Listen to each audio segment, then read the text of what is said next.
muhabwe umugisha n'Uwiteka Imana. Haleluya. Amen. Nyagasani Imana turagushimye. Abaje abagaragu bawe turaguhimbaje. Data izina ryawe nirihimbazwe. Tugushimiye kuri Imana yacu bwite. Kandi mwami Imana tuje muri uyu muhango kubwo guhamagarwa k'uyu mwana wacu w'inkora mutima, kandi twari tumutezeho byinshi. Ariko mwami Imana ikintu cyose gifite umwanya wacu. Izina ryawe nirihimbazwe. Ndasenga cyane kugira ngo yezwe nawe, kandi ni umwana wari utarakora icyaha, utaracumura, utarandujwe n'iby'isi, ariko kubw'umugambi wawe washatse kumucura. Izina ryawe nirihimbazwe. Ndasengera umuja wawe rero kugira ngo umube ruhande, kandi umukomeze, umurwanirire intambara, kandi umuneshereze Uwiteka Imana, kugira ngo izina ryawe rihimbazwe. Reka imbaraga z'umwuka wera zigaragara aha hantu, kandi reka mwami Imana abamarayika bagote, kandi turaheza imbaraga z'abadayimoni, yuka mibi yose n'amajwi ya Satani ucecekeshe, maze ahantu hagaragare kunesha kugira ngo uhimbazwe. Be mu ruhande rwacu tubisabye mu izina rya Yesu Kristo umwami wacu. Mwicare. Shimirwa Aime wavutse tariki 6 z'ukwa 11 2020, ejo bundi kuri 27 z'ukwa 7 2023 nibwo yavuye mu mubiri. Wibaze ngo mbese byagenze bite, ese byatewe n'iki? Mukurikire ubwo turaza kugenda tumenya uko bihagaze n'uko Imana yabishatse. Ntabwo wenda twabivuga umwanya wacu, none hageze guheruka aravuga ngo byose ni iki? Kimwe gusa kugira ngo tuvuge ese umwana nkuriya niba yagize ikibazo, niba umwana mutoya Imana yamwitwariye akaba ari umwana mutoya, ese wowe urumva ikinze hiki? Ni ibintu byabaye bitunguranye, ndetse ababyeyi barababara, abandi bagira ikibazo.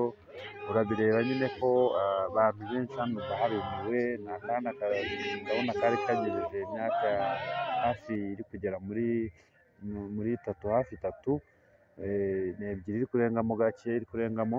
Ubwo rero bagira ikibazo cy'umwana wabo wari uvuye mu mubiri. Ariko birakwigisha iki? Ngenda tekereza nkibaza, ariko ni gute umuntu utarageza imyaka y'ubukure, kuki Imana imutwara? Ese ibishaka iki? Ariko njyewe ufite igihe kingana gutya ku isi nkaba nkiriho, njyewe ufite iyi myaka yose nkaba nkihumeka, njyewe ukivuga, ukitanga amabwiriza mu rugo, ukijya gukora imirimo, nkajya gukora imirimo yanjye mu rugo, ugasanga ntabwo ndagerwaho n'icyo kibazo. Nanjye byarambabaje kubona umwana umubiri we umanuka mu gitaka, kandi nta cyaha yakoze, nta kintu kibi yigeze akora mu buzima bwe, yewe n'ikibi ntakizi, ntazi gutandukanya ikibi n'icyiza. Ariko niwe wagize gutya, abaratashe, abatuvuyemo mumbabarire, abatuvuyemo, kandi byatewe n'uko Imana hari icyo yashakaga kurema kuri we. Mu gitaka rwose njyewe ndacyahumeka, wowe uracyahumeka. Sinibaza niba ibi bintu ujya ubitekerezaho ukabiha agaciro, ukamenya ko igihe cyawe ari gitoya. Sinibaza ko ibi bintu ujya ubitekerezaho ukabiha agaciro, kubona umwana mutoya ashobora gushingurwa akava muri ubu buzima, akava mu mitwe y'abantu akibagirana. Ariko sinibaza niba ubitekereza ko nawe igihe cyawe ari gitoya. Niba bamwe Imana yarabageneye imyaka itageze kuri 3, abandi ikabagenera umwaka utageze kuri 1, abandi ikabagenera imyaka itageze kuri 100, abandi ikabagenera imyaka itageze kuri 30, wowe urumva ukinze hiki? Niba bishoboka koko,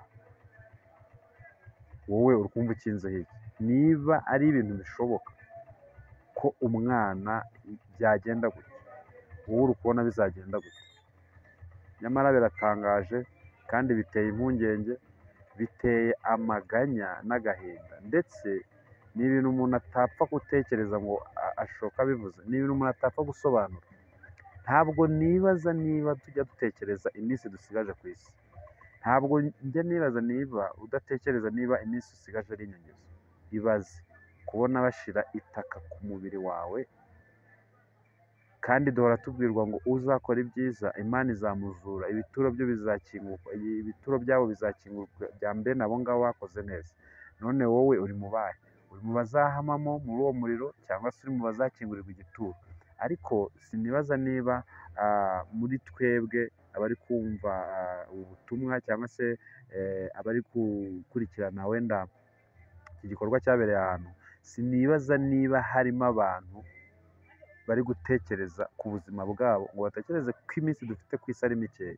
Turi kurya ibiryo tukaryama tukanywa amazi nangwa se n'ibindi n'amayoga n'ibindi byinshi tukumva tunezerewe, ariko menya ngo iminsi Imana yakubariye ni mikeya. Waba uri umuyobozi, waba uri icyo waba uri cyo cyose, Imana yakugeneye iminsi mikeya. Muri ubu buzima Imana yakugeneye iminsi mikeya. Wakwishima, wababara, Imana yakugeneye iminsi mikeya. Iyo minsi mikeya rero icyo ndi kuguhaho nk'umwanzuro, uyikoreshe neza, kuko ndabizi nutayikoresha neza uzayibazwa. Nutagira ngo ubikoreshe neza uzayibazwa. Ntabwo Imana izihanganira ko ibintu byawe bifuza. Uzabibazwa, nanjye nzabibazwa, undi nawe azabibazwa, twese tuzabibazwa. Buri muntu azabazwa ibyo yakoze akiri hano muri iyi si. Buri muntu azabazwa ibyo yakoze akiri muri uyu mwuka. Se wowe ntabwo wumva ko uzabazwa ibyo wakoze? Ese ntabwo wumva ko ukwiriye kuzabazwa ibyo wakoze?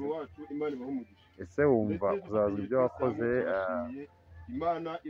wenda bitakubangamiye?